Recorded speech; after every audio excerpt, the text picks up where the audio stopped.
দীক্ষান্তন অনুষ্ঠানের আয়োজন করা হয়েছে। পূর্ব প্রসাদনগর অগ্রগামী সংঘের পরিচালনায় যে 5 দিনব্যাপী বিভিন্ন ধর্মীয় অনুষ্ঠানের আয়োজন করা হয়েছে, সেখানে আজ আমরা সন্তান দলের পক্ষ থেকে অনুষ্ঠান করছি।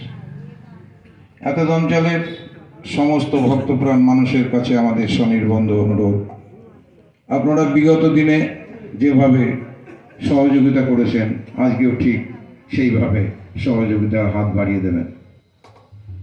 আপনাদের সহযোগিতায় আজকের অনুষ্ঠানটি সর্বাঙ্গ সুন্দর হয়ে উঠুক, তা আমরা কামনা করি।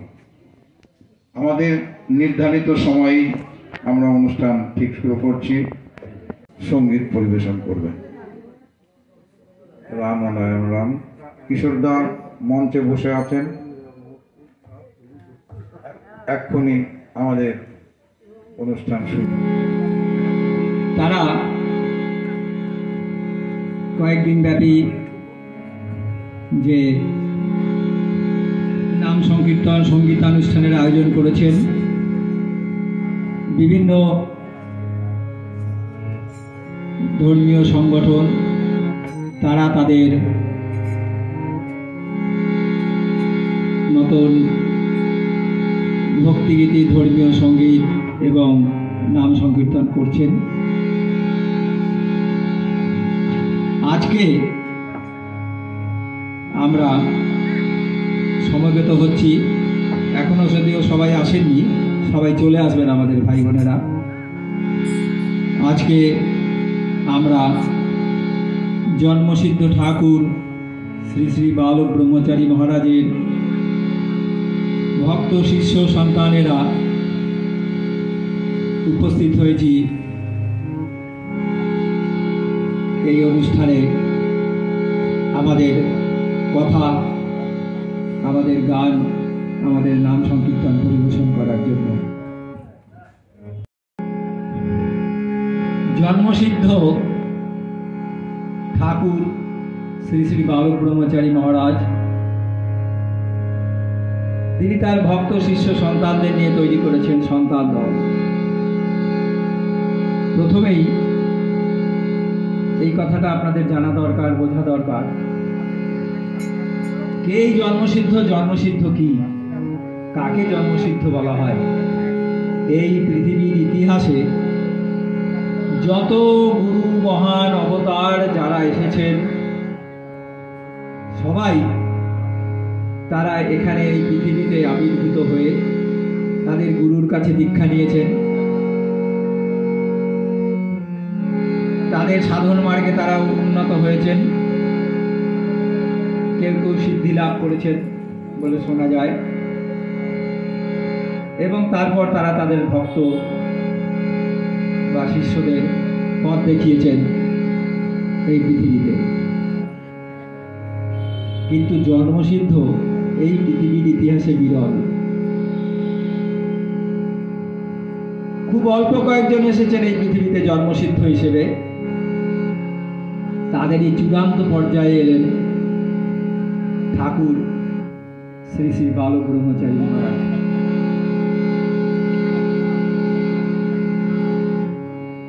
জন্মসিদ্ধ অর্থাৎ সিদ্ধ অবস্থাতেই তিনি জন্মগ্রহণ করেছেন। এখানে এসে কোনো গুরু মহানের কাছে তাকে দীক্ষা নিতে হয়নি। এখানকার কোনো সাধন পদ্ধতি অনুসরণ করে তাকে সাধনা করতে হয়নি, তাই তাকে জন্মসিদ্ধ বলা হচ্ছে। এবং আমাদের গুরুদেব ঠাকুর শিশু বয়স থেকে তিনি যে জন্মসিদ্ধ তার অগণিত প্রমাণ তিনি দিয়েছেন। খেলার ছলে অষ্টসিদ্ধির প্রকাশ, জন্মের পর থেকেই বিভিন্ন রকম অলৌকিক শক্তির প্রকাশ। কারুর কাছে দীক্ষা নিতে হয়নি, কোনো সাধনা করতে হয়নি, যোগ ধ্যান প্রাণায়াম আসন ইত্যাদি ইত্যাদি কোনো কিছুরই ধার ধারেননি তিনি। অথচ তার চরণে সে আত্মনিবেদন করেছেন, উপস্থিত হয়েছেন এই পৃথিবীর বিরাট বড় বড় তাবর তাবর মহান গুরু অবতার বলে যারা বর্ণিত, তারা, তাদের লক্ষ লক্ষ শিষ্য আছে, তাদের হাজার হাজার ভক্ত আছে, তবুও এই শিশু ঠাকুর, এই বালক ঠাকুরের কাছে তারা এসে তাদের চরণে তারা ঠাকুরের চরণে এসে তারা আত্মনিবেদন করেছেন, আত্মসমর্পণ করেছেন। শিশু বয়স থেকেই ভোলাগিরি, রাম ঠাকুর, আনন্দময়ী মা এবং আরো অনেকে বাংলাদেশে তিনি ছিলেন তখন তার চরণে এসে উপস্থিত হয়েছেন। পরবর্তীকালে তিনি যখন এখানে এলেন, পশ্চিমবঙ্গে স্বাধীনতার বেশ কয়েক বছর আগে তিনি এসে কলকাতায় বসবাস শুরু করলেন।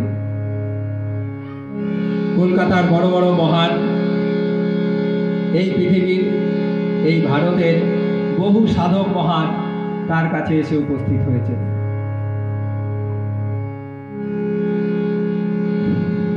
এবং তিনি যে আসছেন এ কথা বিজয় কৃষ্ণ গোস্বামী, ত্রৈলঙ্গ গোস্বামী, সাধক বামাখ্যাপা, লোকনাথ ব্রহ্মচারী,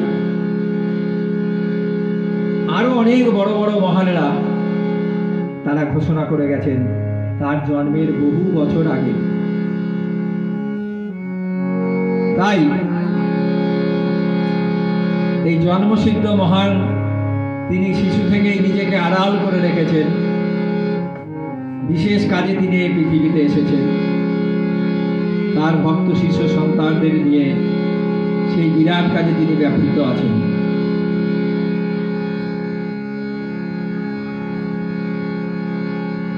তিনি দিলেন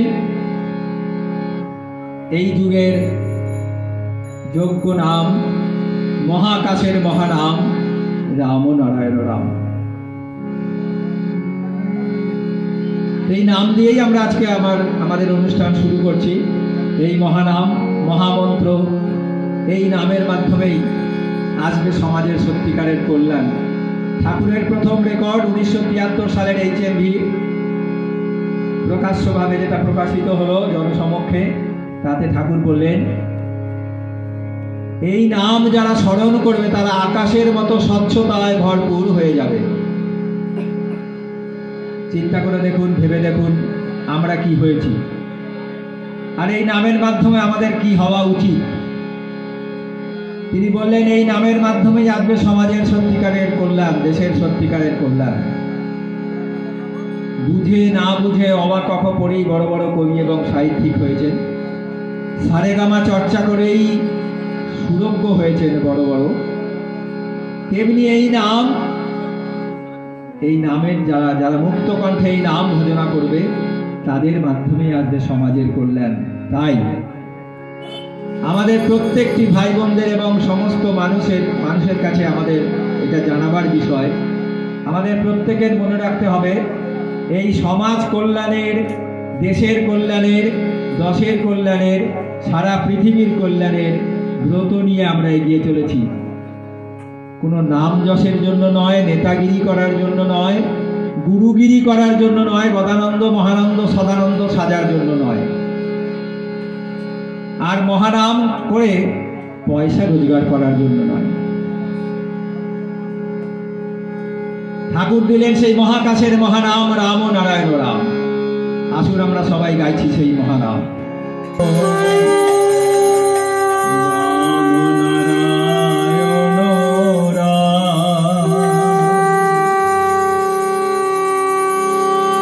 রাম নারায়ণ রাম নারায়ণ রাম নারায়ণ রাম নারায়ণ রাম নারায়ণ রাম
দৃষ্টান্ত নেই।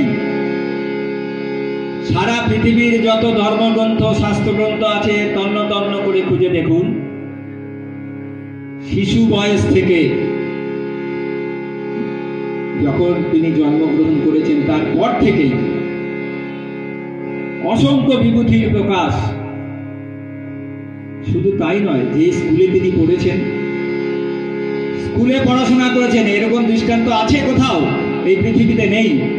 সেই স্কুলের মাস্টার মশাই, হেডমাস্টার মশাই তার চরণে এসে পড়ছেন, বলছেন, তার পিতৃদত্ত নাম বীরেন্দ্র চন্দ্র চক্রবর্তী, ডাক নাম বীরু। ছোটবেলায় তাকে সবাই বীরু বলে ডাকতেন। বলছেন, বীরু,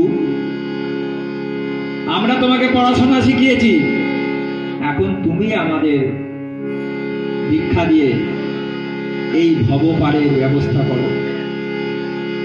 মাস্টার মশাই এসে শিশু ঠাকুর 5 বছর 6 বছর 7 বছর বয়স, তার চরণে এসে প্রণাম করছেন স্কুলের মাস্টার মশাই, হেডমাস্টার মশাই। কি অদ্ভুত ব্যাপার!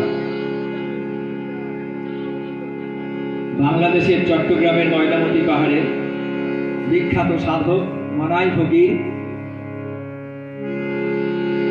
170-80 বছর বয়স ঠাকুরের কাছে এসে দীক্ষা নিলেন। ঠাকুরের কাছে ধর্মের, জাতের, সম্প্রদায়ের, বয়সের গণ্ডি কিছু ছিল না, সমস্ত কিছু ঊর্ধ্বে তিনি। তাই সেই গুরু আমরা পেয়েছি, সেই গুরুকে আমরা পেয়েছি গুরু হিসেবে। সেই গুরুর গুরুত্ব বর্ণনা করে ভাই বোনদের চিন্তা করার জন্য অনুরোধ করছি। কারণ গুরুর চরণ যদি আমরা স্মরণ করি,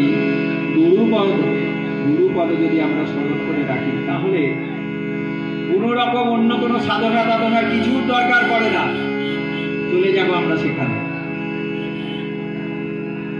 যেখান থেকে এসেছি। তাই গাইছি, গুরুপদ সার করিলে করতে হয় না সাধনা, গুরুর চরণ সার করিলে করতে হয় না সাধনা, গুরুর চরণ সার করিলে করতে হয় না সাধনা। গুরুকল্প তরুর ছায়ায় বসে, গুরুকল্প তরুর ছায়ায় বসে তোমরা মেটাও মনের বাসনা, গুরুপদ সার করিলে করতে হয় না সাধনা, গুরুর চরণ সার করিলে করতে হয় না সাধনা। কোন দাদা নেতার পেছনে ছুটলে হবে না কিন্তু ভাই। আজকাল গজিয়েছে অনেক গজিয়েছে চারিদিকে, দাদানন্দ, সদানন্দ, মহানন্দ, অমুক দাদা, তমুক বাবা, অমুক স্বামী, অমুক মাতা, অমুক বাবা। কিন্তু মনে রাখবেন, আপনারা জন্মসিদ্ধ মহানের সন্তান। তাই গুরুপদ স্মরণ করলে, গুরুপদ স্মরণ করলে, গুরুর চরণ স্মরণ করলে কি হবে? গুরুপদে ঊর্ধ্বমতি, গুরু কৃপায় পাবে মুক্তি, গুরুপদে ঊর্ধ্বমতি, গুরু কৃপায় পাবে মুক্তি, গুরুপদে ঊর্ধ্বগতি,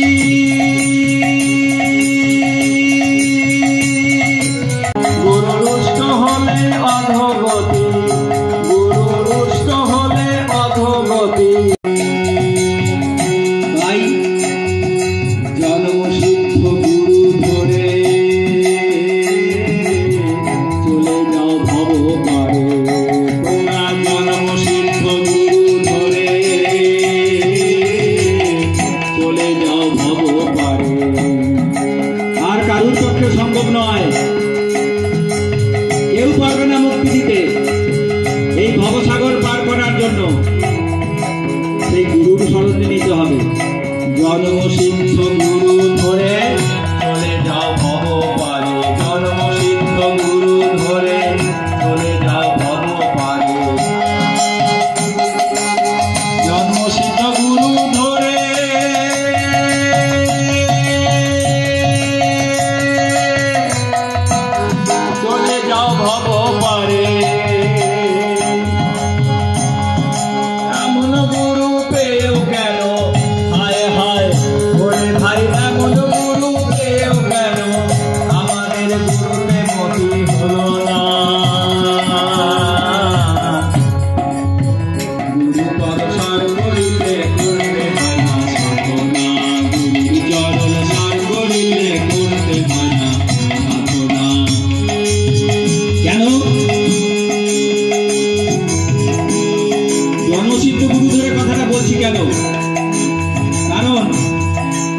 বেদ হতেই ধর্ম, সেই বেদ কি বলেছে?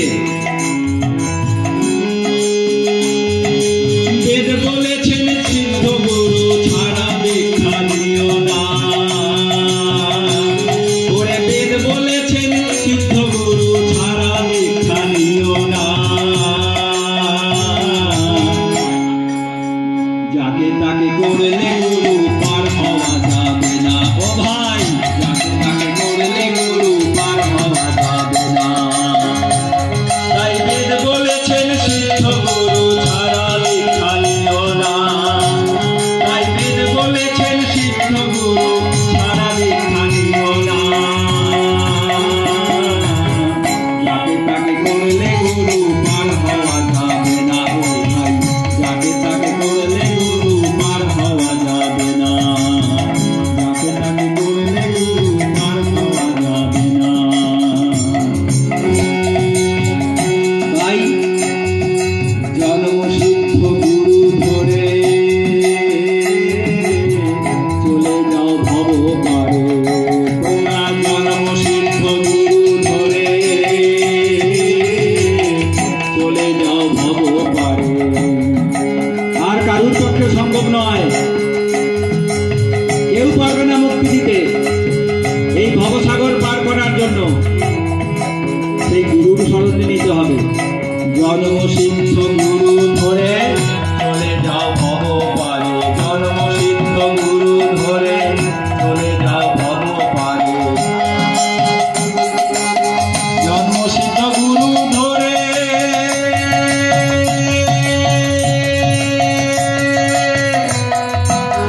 চলে যাও ভব পারে। এমন গুরু পেও কেন, হায় হায় ওরে ভাই, এমন গুরু পেও কেন, আমাদের গুরুতে মতি হলো না। গুরু পদ সার করিলে করতে হয় না সাধনা। গুরু চরণ সার করিলে করতে হয় না সাধনা। কেন? জন্মসিদ্ধ গুরু ধরে কথাটা বলছি কেন? কারণ বেদ হতেই ধর্ম, সেই বেদ কি বলেছে? বেদ বলেছেন সিদ্ধ গুরু ছাড়া দীক্ষা নিও না। ওরে বেদ বলেছেন সিদ্ধ গুরু ছাড়া দীক্ষা নিও না। যাকে তাকে করলে গুরু পার হওয়া যাবে না। ও ভাই, যাকে তাকে করলে গুরু পার হওয়া যাবে না। তাই বেদ বলেছেন সিদ্ধ গুরু ছাড়া দীক্ষা নিও না। তাই বেদ বলেছেন সিদ্ধ গুরু ছাড়া দীক্ষা নিও না। যাকে তাকে করলে গুরু পার হওয়া যাবে না। ও ভাই, যাকে তাকে করলে গুরু পার হওয়া যাবে না। যাকে তাকে করলে গুরু পার হওয়া যাবে না। গুরু করার সময় সমস্ত মহানরা, গুরু মহানরা বলেছেন, গুরু করার সময় দেখে নেবে, বেছে নেবে, বুঝে নেবে। যা খুশি একটা বলে দিল এসে কানে কানে, ব্যাস হয়ে গেল দীক্ষা। মোটেই সেটা দীক্ষা হয় না। দীক্ষার অর্থ বিয়তে পরম জ্ঞানম ক্ষীয়তে কর্ম বাসনা। কর্ম বাসনা ক্ষয় করে পরম জ্ঞান দান করে যিনি আমাদের মুক্তির পথে নিয়ে যান, তিনি, সেইটাই হচ্ছে দীক্ষা। গুরু দেন সেই দীক্ষা। আর সেই দীক্ষাতে কোনো রকম টাকা পয়সার ব্যাপার নেই, লেনদেনের ব্যাপার নেই, কোনো টাকা পয়সার ব্যাপার নেই। কিন্তু আচ্ছা, মহাপ্রভু যে নাম করতেন, নাম বিতরণ করতেন, তিনি কি পয়সা নিয়ে নাম গান করতেন? মোটেই তা নয়। তাই প্রকৃত গুরু যিনি, ঠাকুর বলছেন দীক্ষা দিয়ে দক্ষিণা নেওয়া বেদ বিরোধী, শাস্ত্র বিরোধী। কিন্তু আমাদের সমাজে আজকাল বেশিরভাগই চলছে সেটাই। সবাই হয়তো নন, বেশিরভাগই তাই চলছে। এই ধর্মটাকে, এই গুরুগিরিটাকে তারা একটা ব্যবসা বলে ধরে নিয়েছেন। সেইখানে ঠাকুর বলছেন, ধর্ম রাজনীতির সুযোগ নিয়ে এক শ্রেণীর স্বার্থান্বেষীরা সমাজকে পঙ্গু করে দিয়েছে। আমাদের এই দেশের, এই সমাজের, এই পৃথিবীর যত দুর্দশা সমস্ত কিছুর মূলে ধর্ম এবং রাজনীতি। ধর্ম করেছে আমাদের মধ্যে ভাগাভাগি, ভেদাভেদ, দল সম্প্রদায়, জাত পাত, টুকরো টুকরো করে ফেলেছে আমাদের। রাজনীতিও ঠিক সেইভাবে আমাদের মধ্যে হত্যা, হানাহানি, মারামারি, কাটাকাটি এনে দিয়েছে। তাই ধর্ম এবং রাজনীতির ঊর্ধ্বে উঠে ঠাকুর বলছেন প্রকৃত ধর্মের কথা। কোন ধর্ম? সেই ধর্মে মন্দির, মসজিদ, গির্জার কোনো স্থান নেই। যান আপনি মন্দিরে, আপনার ইচ্ছে হলে কোনো অসুবিধা নেই। আপনি মসজিদে যান, কোনো অসুবিধা নেই। আপনি গির্জায় যান, কোনো অসুবিধা নেই। আপনি গুরুদ্বারাতে যান, কোনো অসুবিধা নেই। কিন্তু তাই নিয়ে নিজেদের মধ্যে মারামারি, কাটাকাটি, ভাগাভাগি, এগুলো একেবারে অর্থহীন। ধর্মের প্রকৃত অর্থই হয়তো তারা বোঝেন না যারা এগুলো করে। আমাদের ধর্ম সূর্য, আমাদের ধর্ম চন্দ্র, কারুর মানতে বাধা নেই। সারা পৃথিবীর লোক সূর্যকে দেবতা বলে মানেন, কারণ সূর্য না হলে তো আমরাই থাকতাম না, এই সৃষ্টি থাকতো না। সারা পৃথিবীর লোক জল ছাড়া বাঁচে না, হাওয়া ছাড়া বাঁচে না। তাহলে সেই হচ্ছে আমাদের প্রকৃত ধর্ম, যে ধর্ম আমাদের সবাইকে ধরে আছে। সেই ধর্ম বাদ দিয়ে আমরা নিজেদের মধ্যে ধর্মের নামে হত্যা, হানাহানি, মারামারি, কাটাকাটি, ভাগাভাগি, খুনোখুনি করব। এর চেয়ে দুঃখের আর কিছু হতে পারে না। আর কিছু ধর্মগুরু স্বার্থের নিচে আছেন, তারা সেই ভাগাভাগিটাকে আরো বেশি প্রশ্রয় দিচ্ছেন। মহাপ্রভু কি করেছিলেন? মহাপ্রভু দিয়েছিলেন সকলকে এক করার জন্য সেই মহানাম, হরে কৃষ্ণ হরে রাম। হিন্দু, মুসলমান, খ্রিস্টান, ব্রাহ্মণ, ক্ষত্রিয়, শূদ্র, চণ্ডাল কোনো ভেদাভেদ করেননি তিনি। আর আমরা মহাপ্রভুর অনুগামী হয়ে আমরা কি করি? আমাদের মন্দিরে অস্পৃশ্য বলে আমরা জাতপাতের ছোঁয়াছুঁয়ি বিচার করি। ডোম, মুচি, হাড়ি, চণ্ডাল তাদেরকে আমরা মন্দিরে ঢুকতে দিই না। আরে আমাদের দেবতাদের এতই ক্ষমতা কম যে একজন তথাকথিত ছোট জাত বলে আমরা যারা মনে করছি, তাদের ছোঁয়া লাগলে আমাদের দেবতা অপবিত্র হয়ে যাবেন। কি আশ্চর্য! দেবতা তো সকলের, সকল মানুষকে তিনি সৃষ্টি করেছেন, এই জীব জগৎ তিনি সৃষ্টি করেছেন। তাই মহাপ্রভু শ্রী গৌরাঙ্গদেব তিনি জীবের মুক্তির নাম নিয়ে এলেন, রাম নারায়ণ রাম, এই হরে কৃষ্ণ হরে রাম নাম। হরে কৃষ্ণ হরে রাম জীবের মুক্তির নাম, শুধু মানুষের নয়, সমস্ত জীব জগতের মুক্তির জন্য তিনি নিয়ে এলেন। হরে কৃষ্ণ কৃষ্ণ কৃষ্ণ হরে হরে, হরে কৃষ্ণ কৃষ্ণ কৃষ্ণ হরে হরে, হরে রাম রাম রাম হরে হরে। আবার এই হরে কৃষ্ণ হরে রাম নিয়েই আমরা মূর্খের মতো একটা রাধা কৃষ্ণের ছবি বেছিয়ে ব্যাস হরিকীর্তন শুরু করে দিলাম, আর কয়েক হাজার টাকা পকেটে নিয়ে বাড়ি চলে গেলাম। কৃষ্ণের কথা বলেননি তিনি, সেই মহাকৃষ্ণের স্মরণ নিয়েছিলেন। সেই কৃষ্ণবর্ণ আকাশ, তার দিকেই দুবাহু বাড়িয়ে দিয়ে তিনি বলেছিলেন, হরে কৃষ্ণ, হে কৃষ্ণ তুমি আমাকে হরণ করো। কৃষ্ণ কথার অর্থ কৃষ্ণবর্ণ আকাশ। হরে রাম, রাম কথার অর্থ বিরাট অর্থে সেই বিশাল বিরাট মহাকাশ। তাই যে কৃষ্ণ সেই রাম, হরে কৃষ্ণ হরে রাম। আর মহাপ্রভু শ্রী গৌরাঙ্গদেবের মাতুল বংশের ত্রয়োদশ পুরুষে আবির্ভূত হয়ে ঠাকুর এসে দিলেন সেই হরে কৃষ্ণ হরে রাম নামের সার নাম, রাম নারায়ণ রাম। অনেকেই হয়তো শুনেছেন গৌরাঙ্গ মহাপ্রভু তিনি ভবিষ্যৎবাণী করেছিলেন। গল্প নয় কিন্তু, কোন ওই পাঁচালির গল্প কথা ও ব্রত কথার গল্প কথা শোনাচ্ছি না আপনাদের, যে ওই ধান দুব্বা হাতে নিয়ে অমুক তমুক হেনা তেনা, হ্যাঁ সেই সব কথা নয়, কিন্তু ঐতিহাসিক সত্য তথ্যের উপর ভিত্তি করে বলছি আপনাদের। মহাপ্রভু তার মামা বিষ্ণুদাস ঠাকুরকে কথা দিয়েছিলেন, তার মাতুল বংশে তিনি আবার ত্রয়োদশ পুরুষে ভাগ্নে রূপে অবতীর্ণ হবেন। চৈতন্য মঙ্গল ভাগবত, চৈতন্য ভাগবত চৈতন্য মঙ্গল কাব্য উল্লেখ আছে এই ভবিষ্যৎবাণী। বিষ্ণুদাস ঠাকুরের পর্যায়ে উল্লেখ আছে এই ভবিষ্যৎবাণী 500 বছর আগে। 500 বছর আগেকার লেখা পণ্ডিত গোপীনাথ কণ্ঠাভরণের নাগার্জুনিয়ম গ্রন্থ উল্লেখ আছে এই ভবিষ্যৎবাণী। তাই কোনো গল্পের কথা নয়, কল্পনার কথা নয়, ভাবের কথা নয়, উচ্ছ্বাসের কথা নয়। সবাই সবাই গুরুকে বড় বলে দেখাতে চায়, বড় ছোটর এখানে কোনো প্রশ্ন নেই। যেটা সত্যি, যেটা বাস্তব, যেটা হয়েছে, যেটা হচ্ছে, সেটাই আপনাদের সামনে তুলে ধরছি। ঘটনাটা কিরকম, বিষ্ণুদাস ঠাকুর কিভাবে তিনি দিলেন ভবিষ্যৎবাণী, কিভাবে তিনি মহাপ্রভুর কাছে ভবিষ্যৎবাণী পেলেন, মহাপ্রভু বিষ্ণুদাস ঠাকুর কিভাবে ভবিষ্যৎবাণী কোন ঘটনার মাধ্যমে করলেন বলছি।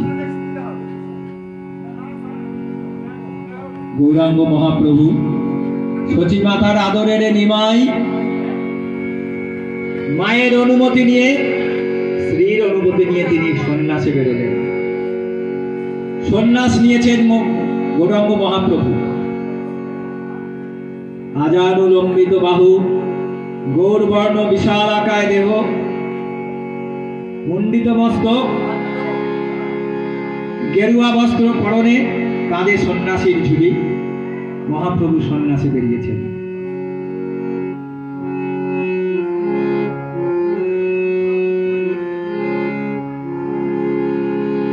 গানের মাধ্যমে কীর্তন আকারে সেটা তুলে ধরছি আপনাদের সামনে সেই ভবিষ্যৎবাণীর কথা। আকাশে দুবাহু তুলি, আকাশে দুবাহু তুলি, মুখে হরি নামের বুলি, মহাপ্রভু পথে পথে যায়। আকাশে দুবাহু তুলি, কাঁধে সন্ন্যাসীর ঝুলি। আকাশে দুবাহু তুলি, কাঁধে সন্ন্যাসীর ঝুলি, মহাপ্রভু পথে পথে যায়। মহাপ্রভু পথে পথে যায়। কাঁধে সন্ন্যাসীর ঝুলি, মুখে হরি নামের বুলি। কাঁধে সন্ন্যাসীর ঝুলি, মুখে হরি নামের বুলি। ভক্তগণ সাথে সাথে যায়। ভক্তগণ সাথে সাথে যায়। আকাশে দুবাহু তুলি, কাঁধে সন্ন্যাসীর ঝুলি। আকাশে দুবাহু তুলি, কাঁধে সন্ন্যাসীর ঝুলি, মহাপ্রভু পথে পথে যায়। মহাপ্রভু পথে পথে যায়।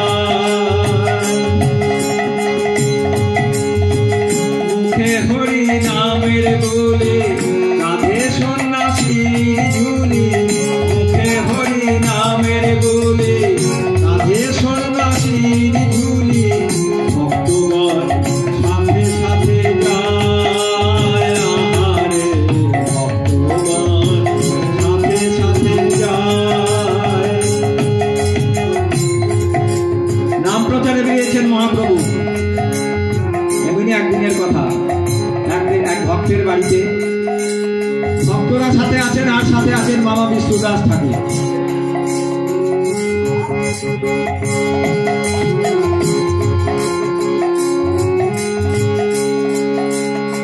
গামছায় চিড়ে বাঁধা ছিল। ভক্তের বাড়িতে বিশ্রামের জন্য বিপ্র ভরে চিড়ে ভিজিয়ে খেয়েছেন মামা ভাগ্নে। মহাপ্রভুর অভ্যেস ছিল খাওয়ার পরে তিনি মুখ শুদ্ধি করতেন। কি দিয়ে? ভর্তুকি দিয়ে। এখনো আমরা অনেকে করি, কেউ লবঙ্গ মুখে দিই, কেউ মৌরি মুখে দিই, কেউ আর বিড়ি সিগারেট খাই, পান জর্দা খাই। মহাপ্রভু তিনি ভর্তুকি মুখে দিয়ে মুখ শুদ্ধি করতেন। খাবার পরে ভর্তুকি খোঁজা হচ্ছে, কি আশ্চর্য! গৌরাঙ্গ মহাপ্রভুর লীলা দেখুন, কি আশ্চর্য! সারা বাড়িতে ভর্তুকি খুঁজে পাওয়া যাচ্ছে না, একটা সামান্য ভর্তুকি।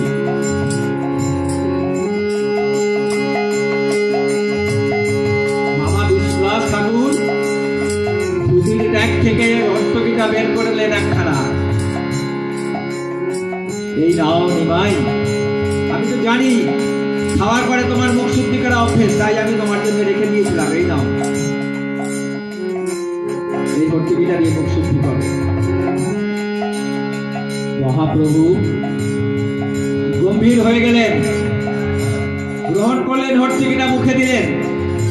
তারপরে বলছেন, মামা, বিষ্ণুদাস ঠাকুরকে ডেকে নিয়ে পাশে ডেকে নিয়ে বলছেন, মামা, তোমার তো সন্ন্যাস নেওয়া হবে না, তুমি আমার সাথে পথে বেরিয়েছো, বিবাহ আদি না করে তুমি বেরিয়েছো সন্ন্যাস নেবে বলে, তোমার তো সন্ন্যাস নেওয়া হবে না। তোমার ভেতরে তো সঞ্চয় মনোবৃত্তি আছে, এই হর্তকিটা তুমি 2-3 দিন ধরে সঞ্চয় করে রেখেছো, তুমি ঘরে ফিরে যাও মামা, ঘরে ফিরে যাও। মহাপ্রভুর আদেশ শুনে বিষ্ণুদাস ঠাকুর তার চোখ দিয়ে জল গড়িয়ে পড়ছে, তিনি কেঁদে ফেললেন, না না না না ভাগ্নে নিমাই, তুমি আমাকে এই আদেশ করো না। আমি যে অনেক মনের আশায় তোমার সাথে সন্ন্যাস নেব বলে পথে বেরিয়েছি। তারপরে কি হলো? তখন মহাপ্রভু বলছেন, তুমি কেঁদো না মামা, আমি আবার আসবো ফিরে। কেঁদো না মামা, আমি আবার আসবো ফিরে। ঘরে ফিরে যাও গো মামা, আমি আবার আসবো ফিরে।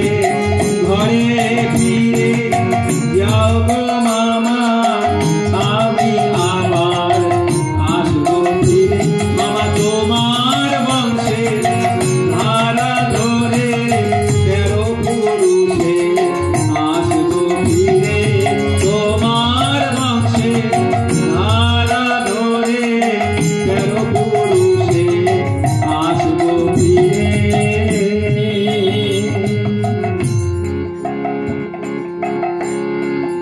মহাপ্রভু বলছেন মা বিশ্বনাথ ঠাকুরকে, মামা তুমি ঘরে ফিরে যাও।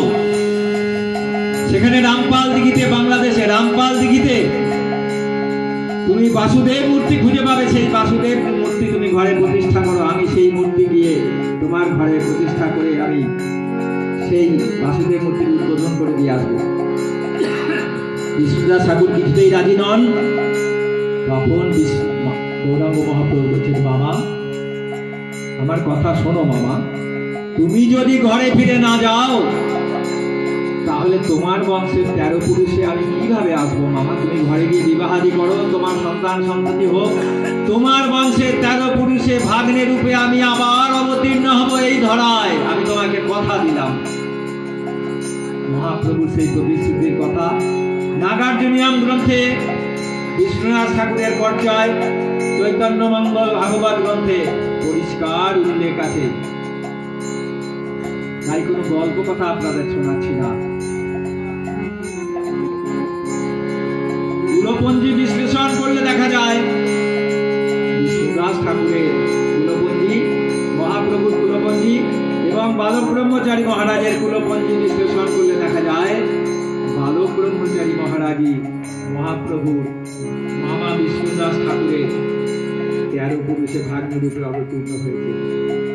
তাই নবরূপে গৌরহরি ঠাকুর বালক ব্রহ্মচারী তিনি এসে দিলেন সেই হরে কৃষ্ণ হরে রাম নামের সার নাম, রাম নারায়ণ নাম। মহাপ্রভু কি করেছেন? তিনি সবাইকে বলেছেন হরিবল হরিবল হরিবল। কেন? হরিটাই বাকে, আর এই হরিনামই বাকি। এই হরিনাম শাস্ত্র অনুযায়ী যার যুগে এই হরিনাম কিন্তু ছিল। মহাপ্রভু এখন থেকে 530-35 বছর আগে এসেছিলেন, দিয়েছিলেন হরে কৃষ্ণ হরে রাম। সবাই মনে করেন ওটাই বোধহয় শুধু হরিনাম, তাই হরিনামের কথা বললেই বলেন হরে কৃষ্ণ করো বাবা, হরে রাম, হরে কৃষ্ণ হরে রাম করো। আরে হরিনাম মানে যে নাম আমাদের হরণ করে নিয়ে যায়। হরি যিনি জীবের দুঃখ দুর্দশায় কাতর হয়ে জন্ম মৃত্যুর শৃঙ্খল থেকে এই জীবকুলকে উদ্ধার করেন, মুক্ত করেন, তিনিই হচ্ছেন হরি। আর সেই যে সুর, যে ধ্বনি আমাদের সেই মুক্তি মুক্তির পথে নিয়ে যায়, তাই হচ্ছে হরিনাম। শাস্ত্র অনুযায়ী সত্য, ত্রেতা, দাপর, কলি সত্য যুগে ছিল হরিনাম, এসেছিলেন শ্রী হরিনারায়ণ। ত্রেতা যুগে এসেছিলেন রামচন্দ্র, তখন হরিনাম ছিল রাম নাম। দাপর যুগে এলেন কৃষ্ণ, তখন হরিনাম ছিল কৃষ্ণ নাম। আর মহাপ্রভু, অনেকে মনে করেন মহাপ্রভু থেকেও বেশি পণ্ডিত হয়ে গেছেন অনেক জায়গায়। মহাপ্রভু আমাদের মতো মূর্খ ছিলেন না, এরকম অজ্ঞান ছিলেন না, এরকম অশিক্ষিত ছিলেন না। এই পৃথিবীর, এই ভারতের বড় বড় পণ্ডিতরা তার কাছে তর্কযুদ্ধে পরাস্ত হয়েছিল। মহাপ্রভু জানলেন, তিনি দেখলেন, তিনি বুঝলেন যে কৃষ্ণ সেই রাম, সেই হরি। তারা যুগে যুগে নানা রূপে এসেছেন, কিন্তু ধ্বনি সেই নাম, সেই হরি নামের সুর কিন্তু একই। সেই মহাকাশের সুর, মহাশূন্যের মহানাম, মহাধরি মহানাম। তাই তিনি কৃষ্ণ নাম, তাই তিনি দিলেন সেই হরিনাম। হরে কৃষ্ণ হরে রাম। সেখানে বৃন্দাবনের কৃষ্ণলীলা নয়, কৃষ্ণের প্রেম লীলা নয়, রাধা কৃষ্ণের প্রেম লীলা তিনি বর্ণনা করেন এই মহানামের মাধ্যমে। জীবের মুক্তির নাম মহাকাশের মহানাম তিনি দিলেন হরে কৃষ্ণ হরে রাম নাম। আর নবরূপে গৌরহরি ঠাকুর বালক ব্রহ্মচারী মহারাজ, তিনি এসে দিলেন সেই মহানামের সার নাম রামনারায়ণ নাম। কেন কেন কি দরকার পড়লো? শাস্ত্র অনুযায়ী যুগে যুগে নামের পরিবর্তন হয়েছে। একটু আগেই বলেছি আপনাদের, হরিনাম সত্য যুগে ছিল একরকম, ত্রেতা যুগে ছিল একরকম, দাপর যুগে ছিল একরকম, কলি যুগে হলো একরকম। আর ঠাকুর তিনি সেই হরিনাম পরিবর্তিত করে দিলেন রাম নারায়ণ রাম। কারণ হরিনামের যে আসল উদ্দেশ্য সেটা আমরা ভুলে গেছি। হরিনামকে অবলম্বন করে আমরা হরি সংকীর্তন করে হাজার হাজার টাকা রোজগার করছি। মহাপ্রভু বিনামূল্যে নাম গান করেছিলেন, বিনামূল্যে জীবের দ্বারে দ্বারে নাম বিতরণ করেছিলেন। আর আমাদের বাবা নাম প্রচারের দল, হরি সংকীর্তনের দল, কি বিরাট বিরাট তারা সব যন্ত্রপাতি নিয়ে এসে টাকা পয়সা নিয়ে নাম গান করে চলে যান। হরি সংকীর্তন করলাম, বিরাট কাজ করলাম, পকেটে পয়সা নিয়ে বাড়ি চলে গেলাম। শুধু তাই নয়, জাতপাতের ছোঁয়াছুঁয়ি, ওই কৃষ্ণ নাম করো, কেউ বলবে রাম নাম করো, না ভাই রাধার নাম করো। এই যে মানে কি অদ্ভুত সমস্ত না বুঝে না শুনে বোকার মতো সমস্ত কথাবার্তা। তাই হরিনাম, সেই হরিনামই ঠাকুর দিয়েছেন, মহাপ্রভু যা দিয়েছিলেন সেই হরে কৃষ্ণ হরে রাধে রাম নামের সার নাম। তাই গাইছে, ওদিকে নিমাই চলে মুখে হরি হরি বলে, ওদিকে নিমাই চলে মুখে হরি হরি বলে, ওদিকে নিমাই চলে মুখে হরি হরি বলে, ওদিকে নিমাই চলে। আমরা যেমন এখন নগর কীর্তন করি, মহাপ্রভু ভক্তদের সাথে নিয়ে নগর কীর্তনে বেরোতেন।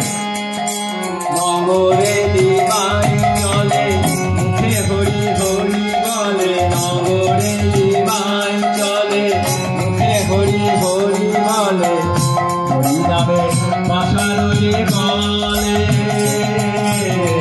হরি নামে বাসানো যে গলে।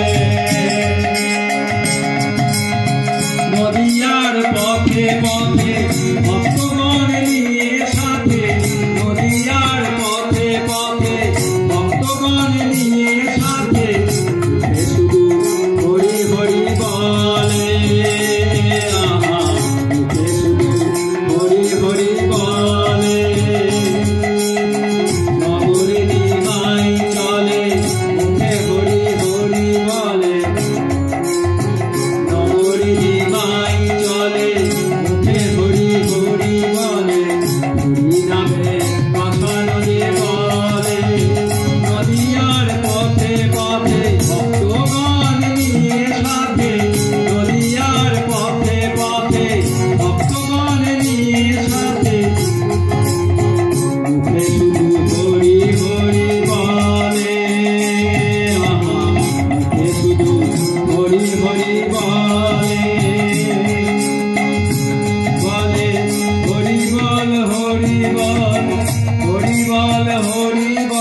ভগবান নিয়ে সাথে মুখে শুধু হরি হরি বলে,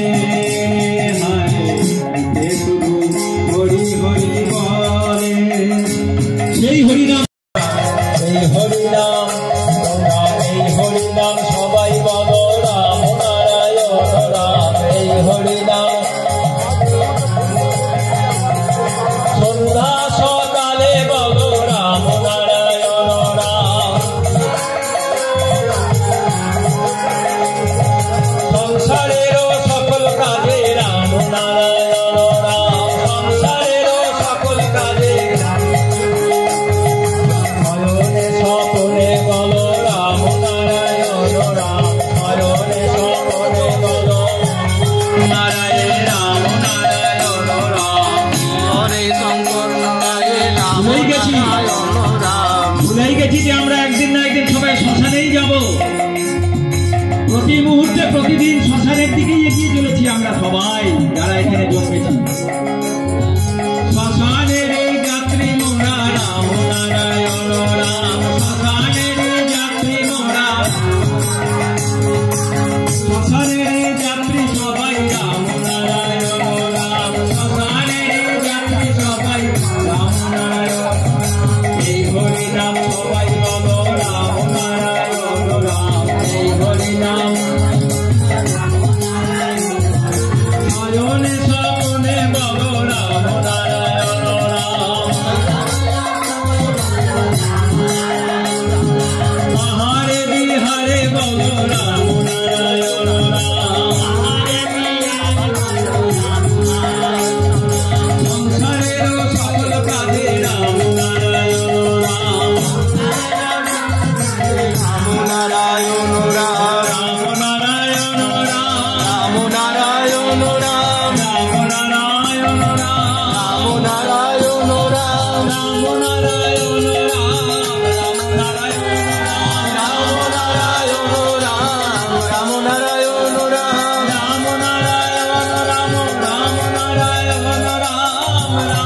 Narayan Ram, Ram Narayan Ram, Ram Narayan Ram,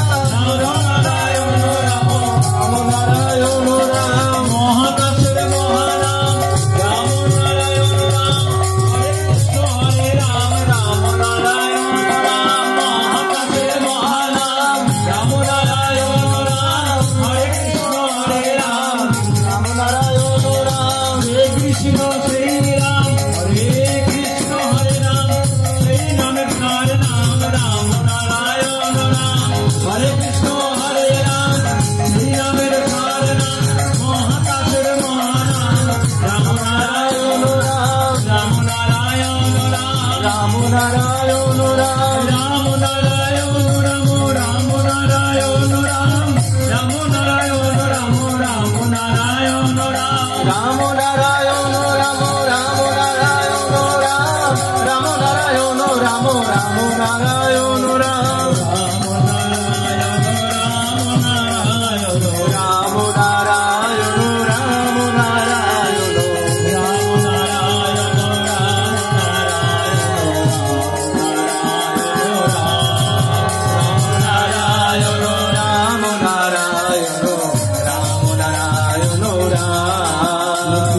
Hare Ram, Hare Krishna, Hare Ram, Hare Ram, Hare Ram, Ram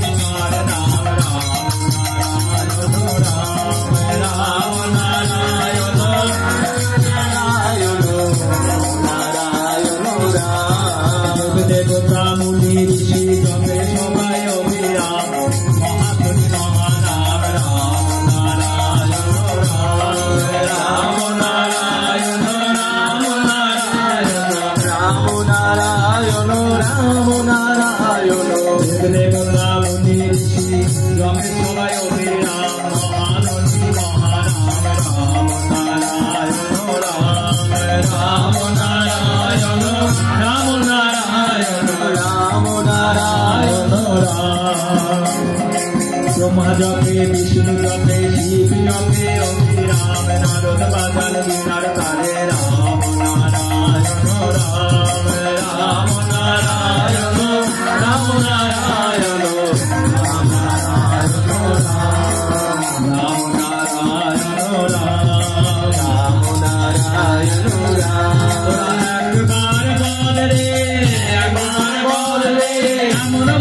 Hari নাম বারবার বল রে এমন মধুর হরি নাম একবার বল রে রাম নারায়ণ রাম তোরা একবার বল রে রাম নারায়ণ রাম তোরা একবার বল রে এমন মধুর হরি নাম বারবার বল রে এমন মধুর মধুর নাম একবার বল রে রাম নারায়ণ রাম নারায়ণ রাম নারায়ণ রাম নারায়ণ রাম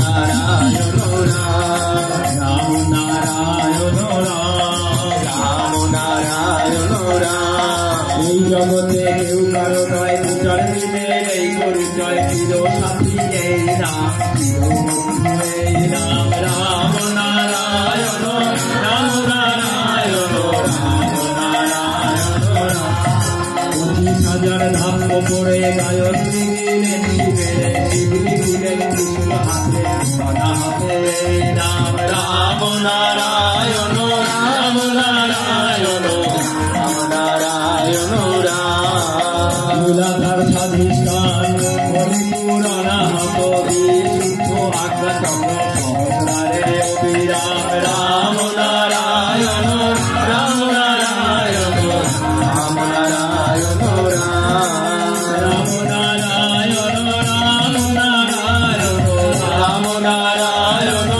রাম নারায়ণ রাম নারায়ণ রাম নারায়ণ রাম নারায়ণ রাম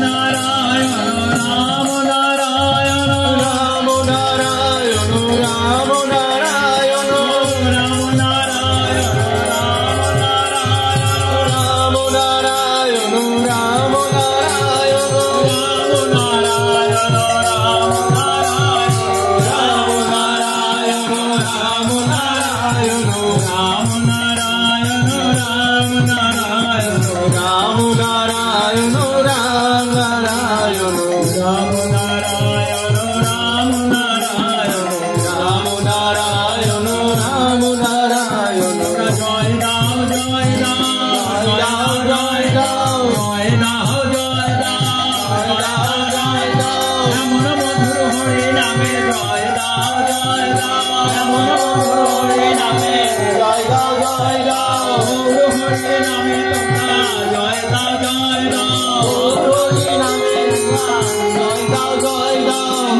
ব্রহ্মচারীর নামে জয় দাও জয় দাও ব্রহ্মচারীর নামে জয় দাও জয় দাও রাম নারায়ণ রাম নামে জয় দাও জয় দাও রাম নারায়ণ রাম নামে জয় দাও জয় দাও রাম নারায়ণ রাম রাম নারায়ণ রাম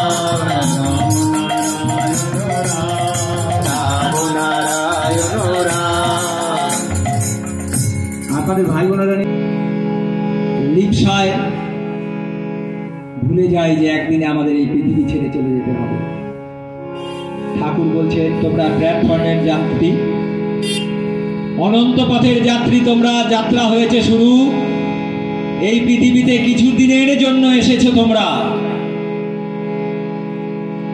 গাড়ি আসবে, সকলকে চলে যেতে হবে, কেউ থাকবে না এখানে। গাড়ি আসবেই, চলে যেতেই হবে। তাই গাইছি, প্ল্যাটফর্মে বসে আছি ট্রেনের অপেক্ষায়, এখানে কার যে কখন আসবে গাড়ি আমাদের। হ্যাঁ ভাই বোন দাদা দিদি যারা আছে সবাইয়ের ক্ষেত্রে এটা প্রযোজ্য, প্রত্যেকের ক্ষেত্রে। এখানে কার যে কখন আসবে গাড়ি তা কি বলা যায়, কেউ বলতে পারে না। প্ল্যাটফর্মে বসে আছি ট্রেনের অপেক্ষায়, প্ল্যাটফর্মে বসে আছি ট্রেনের অপেক্ষায়।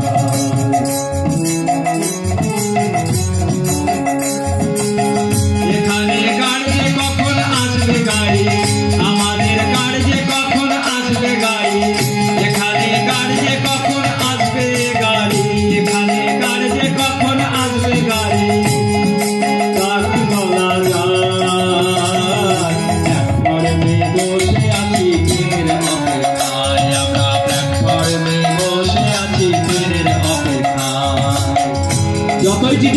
করি, লোক ঠকাই, মিথ্যে কথা বলি, অন্যের জিনিস মেরে দিই, অন্যের জমি জায়গা কেড়ে নিই, কিছুই কিন্তু স্থায়ী নয়। এখানে চলে আমাদের যেতেই হবে এখান থেকে। যতই মিথ্যে কথা বলে আমাদের নিজেদের নাম যশ বাড়ানোর চেষ্টা করি, আমি অমুক, আমি তমুক, আমার এত টাকা আছে, আমার 5 তলা বাড়ি আছে, আমার গাড়ি আছে, সব কিছু ছেড়ে চলে যেতে হবে ভাই এখান থেকে। পৃথিবীর এই প্ল্যাটফর্মে এসেছি সবাই, পৃথিবীর এই প্ল্যাটফর্মে এসেছি সবাই, পৃথিবীর এই প্ল্যাটফর্মে এসেছি সবাই, পৃথিবীর এই প্ল্যাটফর্মে এসেছি সবাই।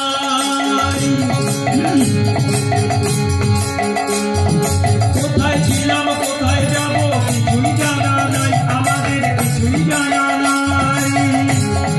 কোথায় ছিলাম, কোথায় যাব, কিছুই জানা নাই, আমাদের কিছুই জানা নাই। অজানা সেই পথের পথে, এখানে অজানা সেই পথের পথে, অজানা সেই পথের পথে আমরা যে প্ল্যাটফর্মে বসে আছি ট্রেনের অপেক্ষায়, আমরা প্ল্যাটফর্মে বসে আছি ট্রেনের অপেক্ষায়। এখানে কার যে কখন আসবে গাড়ি, আমাদের কার যে কখন আসবে গাড়ি, তা কি বলা যায়। প্ল্যাটফর্মে বসে আছি ট্রেনের অপেক্ষায়।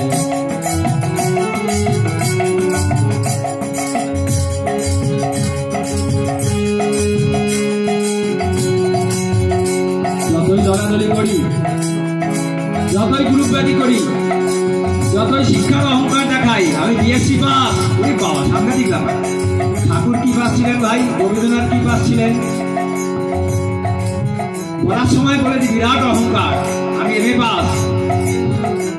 এইসব শিক্ষার কোনো মূল্য নেই। যদি মনুষ্যত্ব না থাকে, যদি মানবিকতা না থাকে, কোনো এইসব শিক্ষার কোনো মূল্য নেই। তার প্রমাণ আজকে দেখছেন আমাদের সমাজে, আমাদের দেশে চারিদিকে।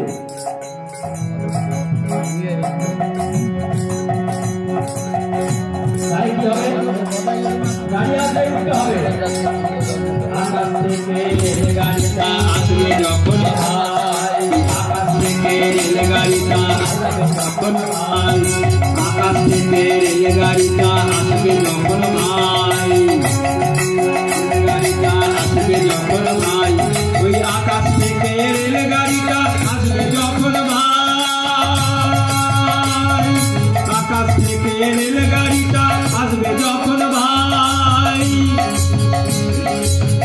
আমাদের উঠতে হবে সেই গাড়িতে, কারো রেহাই নাই, আমাদের কারো রেহাই নাই। এখানে থাকবে পড়ে বাড়ি গাড়ি, এখানে থাকবে পড়ে বাড়ি গাড়ি, কিছুই সঙ্গে যাবে না। প্ল্যাটফর্মে বসে আছি ট্রেনের অপেক্ষায়, আমরা প্ল্যাটফর্মে বসে আছি ট্রেনের অপেক্ষায়। এই গাড়িতে উঠতে গেলে টিকিট লাগে ভাই, বলো কি ভাই, এই গাড়িতে আবার টিকিট কাটতেও হয়? হ্যাঁ ভাই, টিকিট কাটতে হয়। টিকিট না কেটে গেলে মাঝ রাস্তায় নামিয়ে দেবে, আবার ফিরে আসো এই পৃথিবীতে, আবার জন্ম মৃত্যুর শৃঙ্খলে আবদ্ধ হও, আবার ঠেলা টানো, আবার ঘানি চালাও, আবার সংসারের ঘানিতে বেসো। টিকিট কাটতে হবে। টিকিট যদি কাটা থাকে চলে যাবে সোজা, কেউ আটকাতে পারবে না। এই গাড়িতে উঠতে গেলে টিকিট লাগে ভাই, এই গাড়িতে উঠতে গেলে টিকিট লাগে ভাই, এই গাড়িতে উঠবে যদি টিকিট কাটো ভাই, এই গাড়িতে উঠবে যদি টিকিট কাটো ভাই। কি টিকিট? কোনো টাকা পয়সা লাগবে না এই টিকিটের জন্য। গুরুর দেওয়া ওই মহানাম টিকিট যে সেটাই, আমাদের টিকিট যে সেটাই।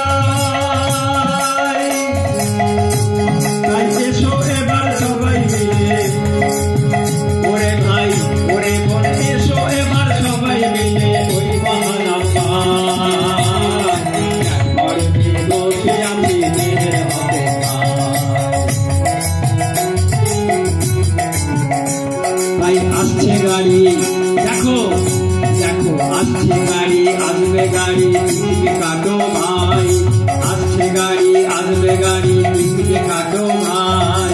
আসবেই, কেউ ঠেকাতে পারবে না। যতই টাকা পয়সা থাক, যতই শিক্ষিত হই, ফুটপাতেই থাকি আর পাঁচতলাতেই থাকি, আসছে গাড়ি আসবে গাড়ি টিকিটে কাটো ভাই, আসছে গাড়ি আসবে গাড়ি টিকিটে কাটো ভাই। বালক ঠাকুর চালক হয়ে বসে আছে ভাই, বালক ঠাকুর চালক হয়ে বসে আছে